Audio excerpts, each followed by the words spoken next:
There exists a peculiar breed of human being who seems to glide through social situations with an almost supernatural ease. They aren't the ones commanding attention through volume or spectacle.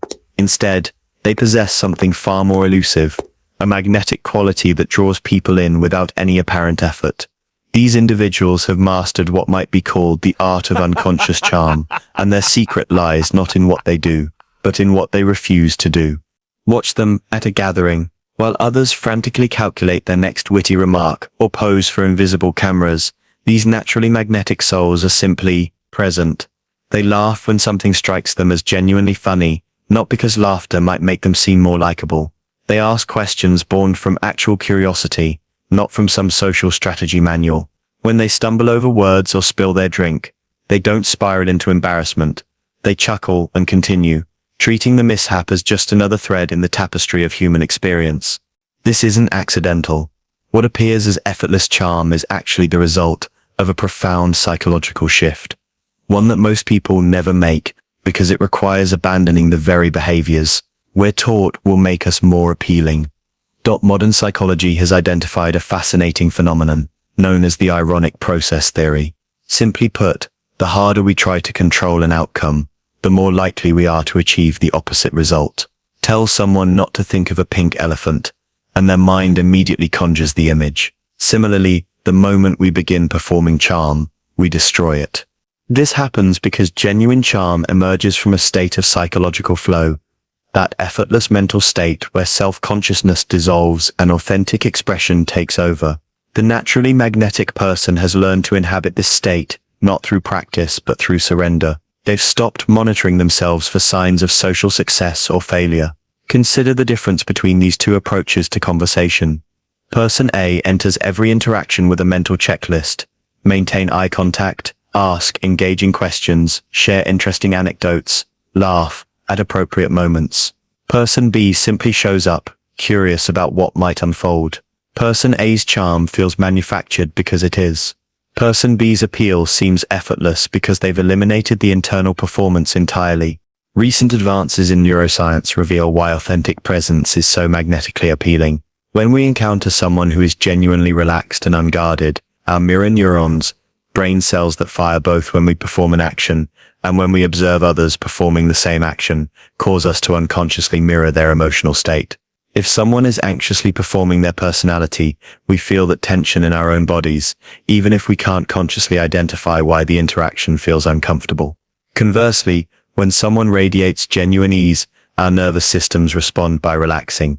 We literally feel safer in their presence. This biological response explains why the most charming people often seem to create a bubble of comfort around themselves. They're not casting some social spell.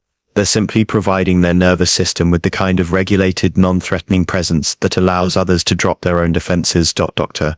Stephen Porges' polyvagal theory further illuminates this phenomenon. Our autonomic nervous system constantly scans for safety cues in social environments. Genuine laughter, relaxed posture, and unforced eye contact signal safety to our primitive brain circuits. The naturally charming person has learned to embody these signals not as tactics but as authentic expressions of their inner state. Throughout history, the archetype of the wise fool has appeared across cultures, from ancient court jesters to modern comedians who speak truth through humor. These figures understood something profound about human psychology. People are drawn to those who can acknowledge the absurdity of existence while maintaining their joy. The modern equivalent of the wise fool is the person who can laugh at their own mistakes, admit when they don't understand something, and find humor in situations where others might feel embarrassed. They've realized that perfection creates distance, while imperfection creates intimacy.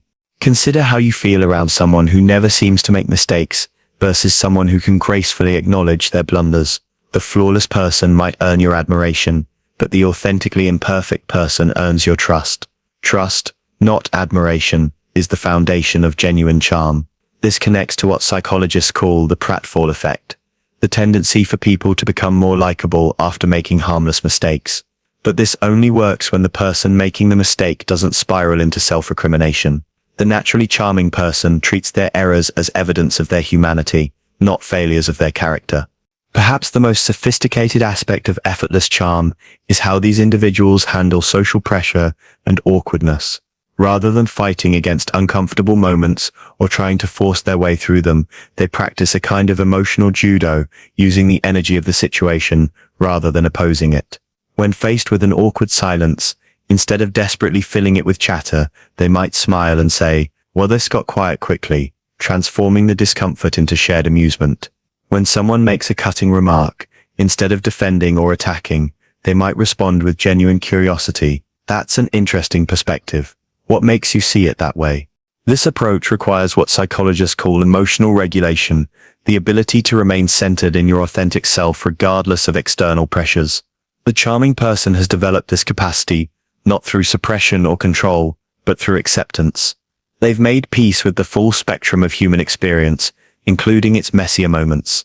In our hyper-connected, attention-fragmented world, the simple act of being fully present has become revolutionary.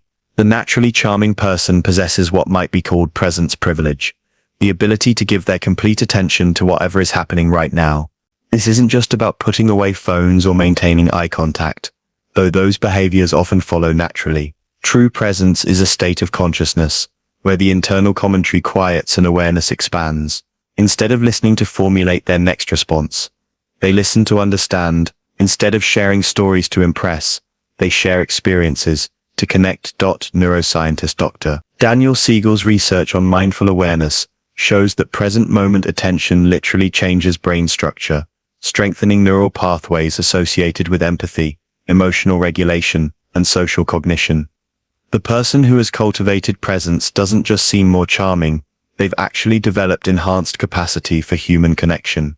Perhaps counterintuitively, the most magnetically appealing people are often those who are most comfortable with vulnerability. This doesn't mean emotional dumping or constant self-disclosure. Rather, it's a willingness to be seen in their full humanity, complete with uncertainties, enthusiasms, and occasional foolishness. Brené Brown's research on vulnerability reveals that it's the birthplace of courage, creativity, and change. The charming person has learned to wear their vulnerability like armor, not because it protects them from judgment, but because it protects them from the exhaustion of constant performance. When someone can say, "I have no idea what I'm talking about," with a laugh, or admit, "That went completely over my head," they're demonstrating a form of confidence that transcends bravado. They're showing that their sense of self isn't dependent on appearing knowledgeable or competent at all times. This psychological freedom is deeply attractive because it gives others permission to be equally human. The naturally charming person has replaced the need to be interesting with the desire to be interested. This shift transforms every interaction from a performance into an exploration. Instead of arriving at conversations with pre-planned anecdotes and carefully crafted opinions, they show up with questions and genuine curiosity about others' experiences. This approach is psychologically powerful for several reasons. First, it removes the pressure of having to be on all the time. Second, it makes others feel valued and heard, one of the most fundamental human needs. Third, it creates space for unexpected discoveries and authentic moments of connection. The curious person doesn't interrogate. They explore, they don't probe for information to use later. They listen for the joy of understanding another person's perspective. This distinction is crucial and immediately felt by others. People can sense when their stories are being collected versus when they're being truly received. Observe a naturally charming person in conversation, and you'll notice they've developed an intuitive sense for the rhythm of human interaction. They know when to speak and when to create space for silence. They can sense when someone needs encouragement to continue sharing versus when they need gentle redirection. This isn't a learned technique. It's the result of being attuned to the energy of the moment rather than focused on their own performance. Like skilled musicians who can improvise together because they're listening to each other rather than just playing their own parts. Charming people participate in the collaborative creation of meaningful interaction. They understand that conversation is jazz, not classical music. There's room for improvisation. Mistakes can become beautiful variations, and the magic happens in the spaces between the notes as much as in the notes themselves. Perhaps the most liberating aspect of effortless charm is its foundation in non-attachment to outcomes. The naturally charming person enters interactions without agenda. They're not trying to be liked, impress anyone, or achieve any particular result. This freedom allows them to respond authentically to whatever emerges. This doesn't mean they don't care about others or the quality of their interactions. Rather, they've discovered that caring too much about being perceived in a certain way actually diminishes their capacity to connect genuinely. Their energy isn't tied up in managing impressions, so it's available for the more important work of being present and responsive.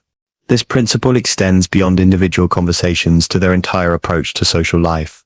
They don't keep score of who likes them or analyze every interaction for signs of approval or rejection. They trust that authentic connection will naturally emerge when they show up as themselves. The beautiful consequence of this approach is that it creates a positive feedback loop. When someone interacts with you authentically, without hidden agendas or performance anxiety, you naturally become more authentic yourself.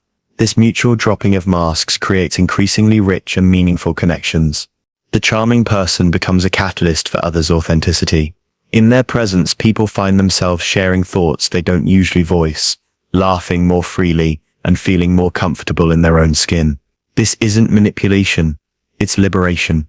They're not changing people, they're creating conditions where people feel safe to be themselves.